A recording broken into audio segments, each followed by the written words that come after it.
The scent hit her first.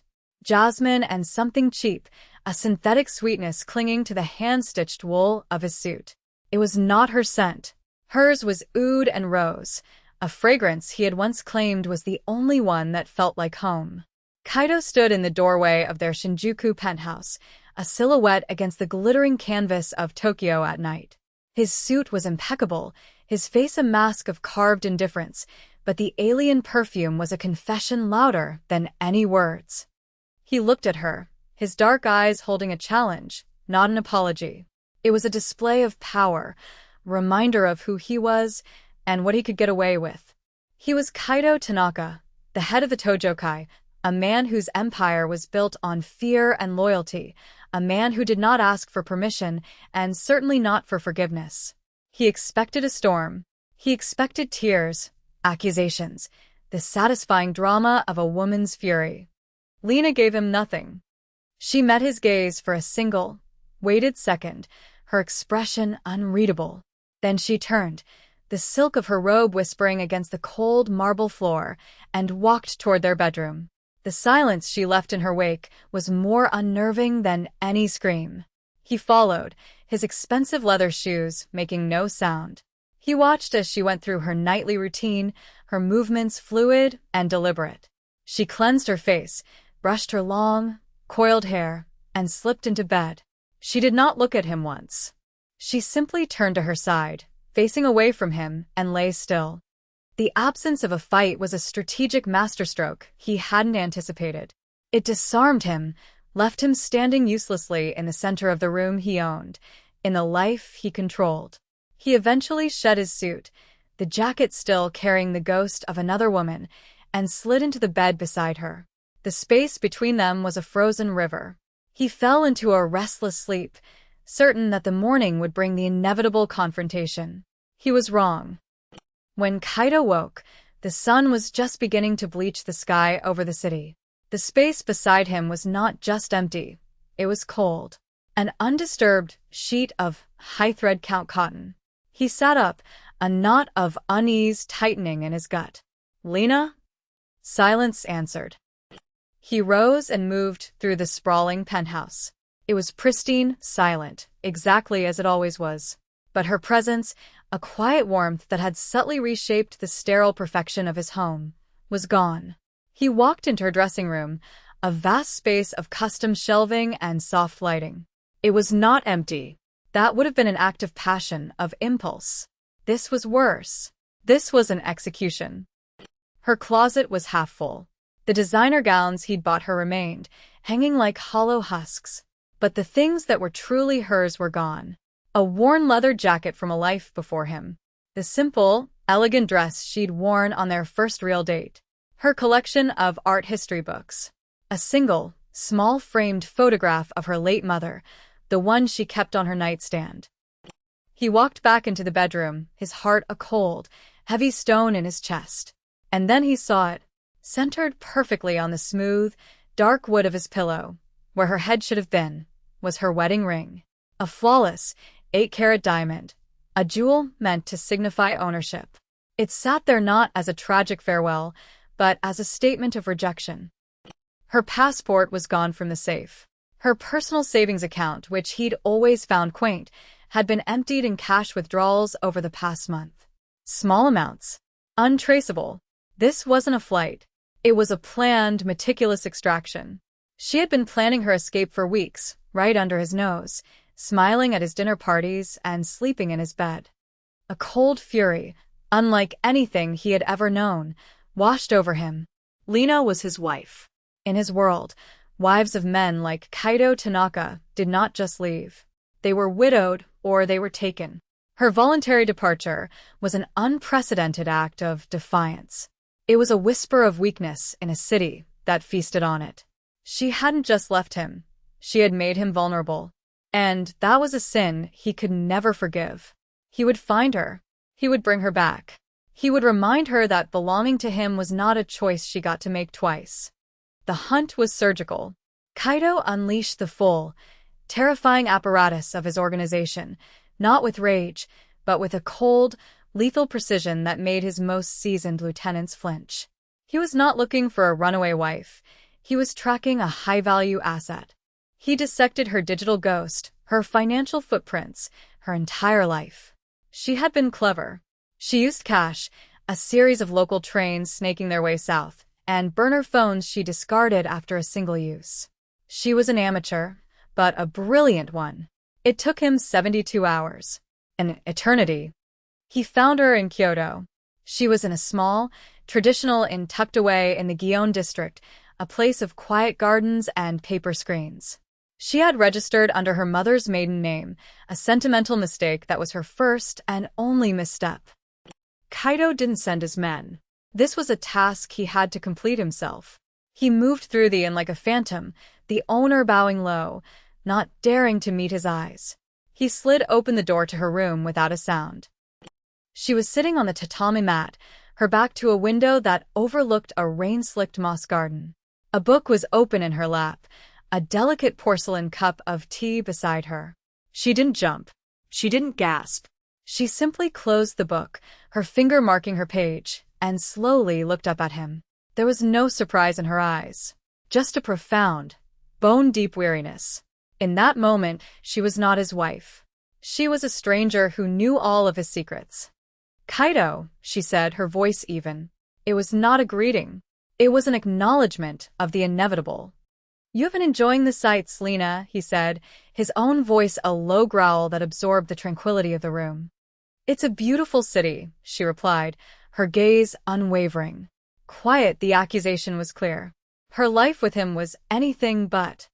He took a step into the room, his presence filling the small space, sucking the air out of it. "The quiet is over. You're coming home." "This is my home now." A humorless smile touched his lips. "You have a mistaken impression of your own autonomy. You are my wife. That is not a temporary position you can resign from." The car ride back to Tokyo was a 4-hour war fought in absolute silence. He had her flanked by 2 of his best men, a pointless display of force. He knew she wouldn't run.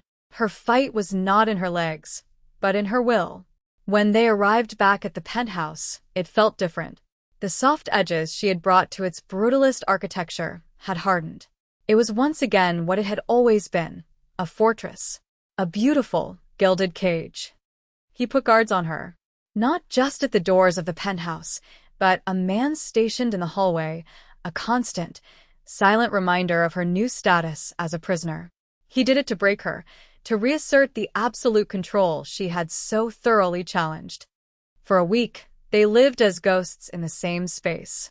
They ate at opposite ends of a 20-foot dining table, the clink of silverware the only sound. He went about his business, a bloody and intricate dance of power across the Tokyo underworld, and she remained within the glass walls of his sky-high prison. He expected her to crack, to scream, to weep. She did none of it. She read her books. She practiced yoga. She existed in a state of infuriating calm. It was during a tense, silent dinner that she finally broke. He was watching her, the way the light caught in the coils of her hair, the graceful line of her neck. He was consumed by a possessive rage, so potent it was almost desire. "Why?" she asked, her voice quiet but clear, cutting through the sterile ambience. She didn't need to elaborate. He wanted to lie. He wanted to tell her it was meaningless, a simple physical act. But looking at her, at the quiet strength in her eyes, he knew a lie would be the final, unforgivable insult. He found himself telling her the truth, a truth he had never spoken aloud to anyone. "Before you," he began, his voice rough, "there was another, Akari. My first wife." Lena's expression didn't flicker. She was from a good family.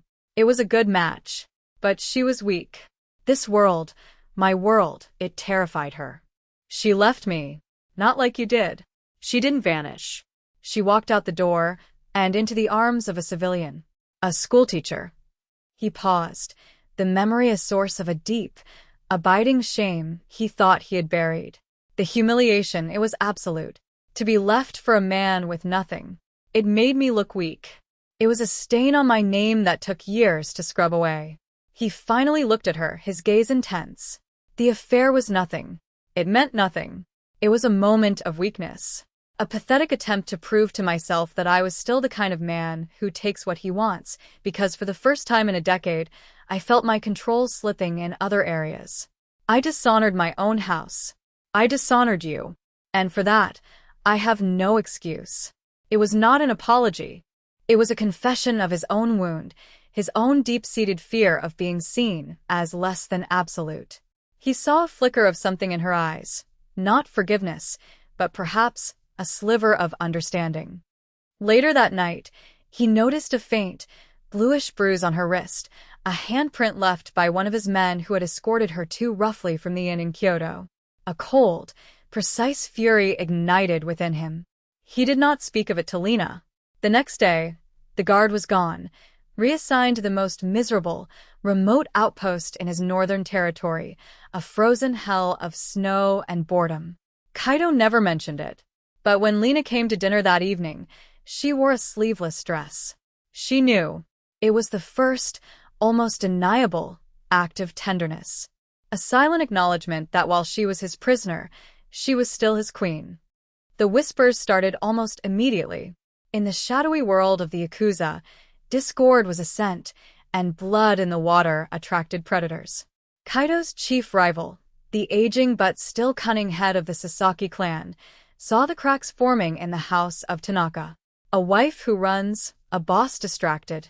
It was an invitation. Trapped in the penthouse, Lena found her mind, sharp and restless, turning to her captor's world. She wasn't a hacker, but Kaido was arrogant. He believed his home was impenetrable, his digital life as secure as his physical one. His personal laptop, left on his desk, was a testament to that arrogance.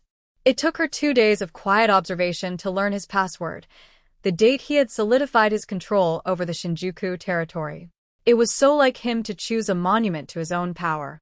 What she found chilled her more than her own imprisonment. It was a detailed, multi-phase plan for the complete annihilation of the Sasaki clan. It was brutal, elegant, and utterly terrifying. It was not a business move. It was an extermination. And the linchpin of the opening salvo was a public charity gala for the Tokyo Arts Foundation. Kaido and his beautiful, loyal wife would be in attendance, a perfect picture of stability and power, lulling the Sasakis into a false sense of security just before the axe fell. She slammed the laptop shut, her heart hammering against her ribs. She wasn't just his wife. She wasn't just his prisoner. She was a strategic asset, a piece on his board, a shield to be polished and displayed before the slaughter. The Sasakis, however, were not content to wait for the gala. They decided to test the strength of Kaido's walls. Lena had been granted one supervised outing per week, a concession Kaido made to maintain the illusion of normalcy. Her trip to a modern art gallery in Ginza was that week's outing. She was flanked by 2 of Kaido's best men, large men in dark suits who moved with a predatory grace. The attack was swift and silent. 2 men, their Sasaki clan pins barely visible on their lapels, tried to corner her in a stark white gallery filled with minimalist sculptures. Kaido's men reacted instantly, and the quiet, sterile space erupted into a ballet of brutal, close-quarters combat. Lena was thrown back against a wall, the air knocked from her lungs. She watched as one of her guards went down, a knife wound blooming red on his white shirt. The surviving guard was occupied. The second Sasaki attacker, his face a mask of grim determination, turned his attention to her. He lunged. Time seemed to slow. Kaido was not there. No one was coming. In that split second, she was not Lena Tanaka, the art historian, the reluctant Mafia wife. She was a cornered animal. Her eyes darted to a heavy, abstract bronze sculpture on a nearby pedestal, a swirling mass of polished metal. Before the man could reach her, before her mind could even process the choice, she acted. With a surge of adrenaline, she gripped the base of the sculpture, heaved it from its stand, and swung it with all her might. It connected with the side of the man's head with a sickening thud. He crumpled to the ground, unconscious but alive. The gallery was suddenly silent again, save for her own ragged breaths. She stood over the fallen man, the bronze sculpture still clutched in her hands, her knuckles white. She had crossed a line. She was no longer a spectator in this violent world. She had drawn blood to survive in it. Kaido arrived moments later, a storm of controlled fury. He took in the scene, his injured man, the unconscious Sasaki enforcer, and his wife, standing fierce and terrified, a weapon in her hand. The look in his eyes was something she had never seen before. It was a raw, visceral fear. He had almost lost her. The thought was a physical blow, stripping away his carefully constructed composure. That night, the penthouse was heavy with the metallic tang of what if. The silence was different now, charged with the violence they had shared. Kaido found her standing by the floor-to-ceiling windows, staring out at the city lights as if they were distant, dying stars. He came to stand behind her, not touching, but his presence was a physical weight. "The thought of them touching you," he said, his voice a low, rough rasp, stripped of all its usual authority. "It is the only thing that has ever made me feel true fear." It wasn't an apology for the affair. It wasn't an excuse. It was a confession, something more fundamental and terrifying. It was an admission of her absolute, non-negotiable importance to his sanity, to the very foundation of his empire. He was not just afraid of losing a wife. He was afraid of losing his anchor in a world of his own making. The failed kidnapping attempt hardened the Sasaki's resolve. They now knew for certain. The foreign wife was not a weakness, but the very center of Kaido's world. The next message was delivered with chilling intimacy. A single manila envelope left on the seat of Kaido's car. Inside, there was no note, just a photograph. It was Lena, standing by the penthouse window, captured through the crosshairs of a sniper's scope. The message was unmistakable. "We can reach her whenever we want. And next time, we will not miss." The night of the gala arrived like a death sentence. The air in the penthouse was thick with unspoken dread. Kaido, dressed in a custom tuxedo that made him look more lethal than ever, stood before her. "You will not go," he said. It was not a request. It was an order born of that new, raw fear she had seen in his eyes. Lena looked at him, her reflection staring back from the mirror behind him. She was already in her dress, a column of deep, blood-red silk that clung to her every curve. It was not a victim's dress. It was a declaration. "Your entire plan hinges on our unity," she said, her voice as cold and sharp as glass. "On the perfect image of the unshakable Tanaka clan. You need your shield, Kaido. I will be there. But this is the last time. After tonight, I am no longer your pawn." He stared at her, a war raging behind his eyes. He saw the woman he had hunted, the woman he had caged, and the woman who now stood before him as an equal, dictating terms on the eve of battle. He gave a single, sharp nod. The decision was made. The ballroom was a glittering pit of vipers. Every smile was a threat, every handshake a measurement of strength. Lena stood by Kaido's side, a regal, untouchable queen. She could feel the eyes of old Sasaki on them from across the room, a venomous, calculating gaze. Kaido's hand rested on the small of her back, a possessive, grounding weight. The attack, when it came, was chaos disguised as a commotion. A staged argument, a sudden surge in the crowd. Kaido moved instantly, his body shielding hers as his men formed a protective circle. He was focused on the main threat, on Sasaki himself, who was using the distraction to close the distance. But it was a feint. A younger, faster lieutenant broke from the pack, a blade glinting in his hand, his eyes locked on Lena. Kaido was too far, his men engaged in their own brutal dance. For a second, the world narrowed to the advancing killer and her. She could run, scream, cower behind the nearest guard. But she was done running. She did the one thing no one expected. With a grace that was pure performance, she turned away from the threat and walked directly toward Sasaki's wife, a formidable woman draped in a priceless, cream-colored kimono. Lena held a full glass of red wine. As she passed, she stumbled, a delicate, believable accident, and the entire contents of her glass cascaded down the front of the antique silk. A collective gasp sucked the air from the ballroom. The music died. In a culture where face and honor were everything, it was an insult more shocking than a gunshot. Every single eye, including the lieutenant's, swiveled to the source of this catastrophic breach of etiquette. The frozen moment of horror was all Kaido needed.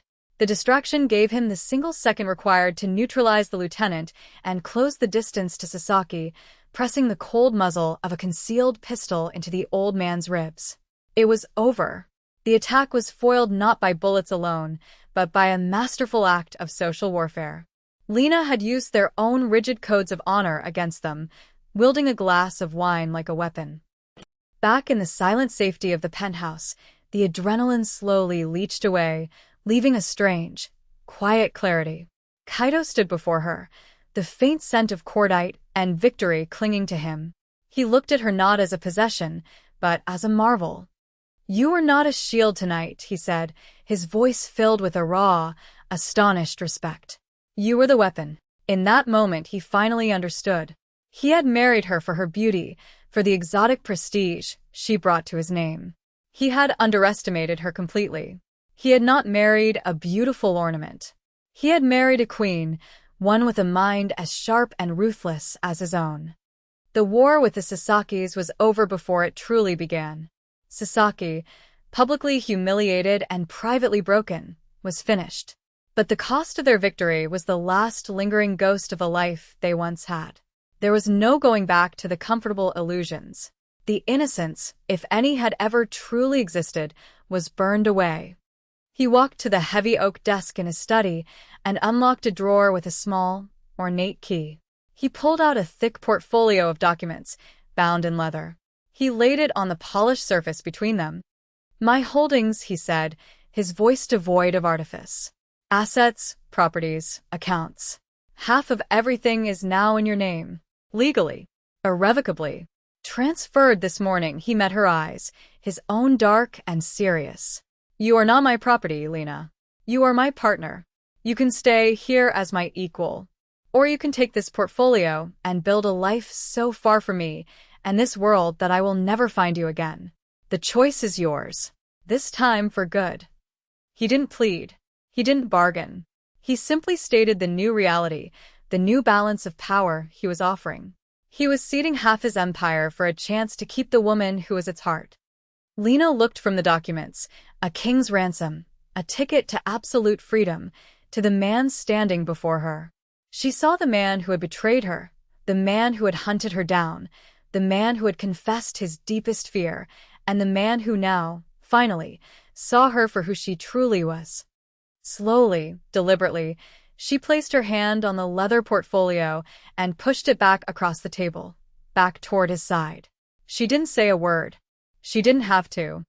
She picked up her glass of wine, her hand perfectly steady, and met his intense gaze over the rim. A silent understanding passed between them, more binding than any vow. The choice was made. It was not forgiveness. It was not surrender. It was a coronation.